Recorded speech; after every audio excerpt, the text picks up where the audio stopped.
আচ্ছা, একটা বিষয় আমাকে খুব ভাবায়, সেটা হচ্ছে যে একটা মেয়ে যখন একটা ছেলের প্রেমে পড়ে তখন মেয়েরা বলে না কেন, আর ছেলেরা কেমন ঘুরঘুর করে মেয়েদের পিছনে। আমার মনে হয় ছেলেরাই মেয়েদের দাম বাড়ায় দেয়। অদ্ভুত বিষয়। ভালো কি ভালো তো দুজন দুজনের লাগতে হয়, তারপরে ভালোবাসা তৈরি হয়, তাই না?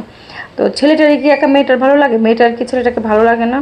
তো মেয়েরা আগে বলে না কেন? এই সমস্ত এই ঢং ফং এই বর্তমান 2025 সালে সেগুলো বাদ দিতে হবে। শুধু প্রেম করার ক্ষেত্রে ছেলেরাই আগায় এসে এসে বলবে কেন? মেয়েরাও বলবে যে তোমাকে আমার ভালো লাগে, তুমি দেখতে সুন্দর, তুমি হ্যান্ডসাম, তোমার চুল সুন্দর, তোমার চোখ সুন্দর, তোমার দাঁত সুন্দর, তোমার নাক সুন্দর, সব কিছু সুন্দর। ওভারঅল তুমি একটা স্মার্ট পুরুষ। কে কে বলেছেন আমাকে কমেন্ট করে জানান, কোন কোন মেয়েরা এরকম বলেছেন যে তোমাকে দেখে আমার অনেক ভালো লেগেছে, তোমাকে অনেক ভালো লাগে। ও আচ্ছা, লজ্জা। এত লজ্জা, হ্যাঁ, কোথায় যে রাখে মেয়েরা বলতে পারি না। তবে আমি কিন্তু লাজুক না, কাঠঠোকরা টাইপের মানুষ। তারপরে ছটফট করে সব সত্য কথা বলে দিই।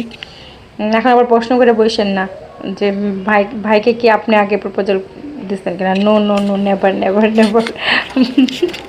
আচ্ছা, দিলে দিচ্ছি সেটা বলতে পারবো না, ধরেন যে আমি আগে বলছি, সমস্যা কি তাতে? ভালো লাগলে বলবো না, ভালো লাগার না বলে আরও হচ্ছে ইয়ে হয়, সময় নষ্ট হয়, তারপর ভালো লাগার মানুষটা অন্য কারো হয়ে যায়। অতএব মেয়েদেরও বলতে হবে যে তোমাকে আমার খুব ভালো লাগে, তোমাকে আমি জীবন সঙ্গী হিসেবে পেতে চাই। এত লাজ লজ্জা দিয়ে পরে ভালো লাগার মানুষটাকে হারাইতে হয়। আমি বাবা ভালোবাসার মানুষকে হারাইতে টাইতে পারবো না, আমার লাজ লজ্জা একটু কম আছে। আমি বরাবরই আমার বরকে সর্বক্ষণ বলতে থাকি যে আমি তোমাকে হারাই, আমি তোমাকে ভালোবাসি, আমি তোমাকে ছাড়া বাঁচবো না। এই কথা কিন্তু বলি না, এটা মিথ্যা কথা। সবাই সবাইকে ছাড়া বাঁচে। প্র্যাকটিক্যাল বাস্তববাদী হতে হবে, ঠিক আছে? হয়তো কিছুদিন কান্নাকাটি করবো কিন্তু বেঁচে থাকবো।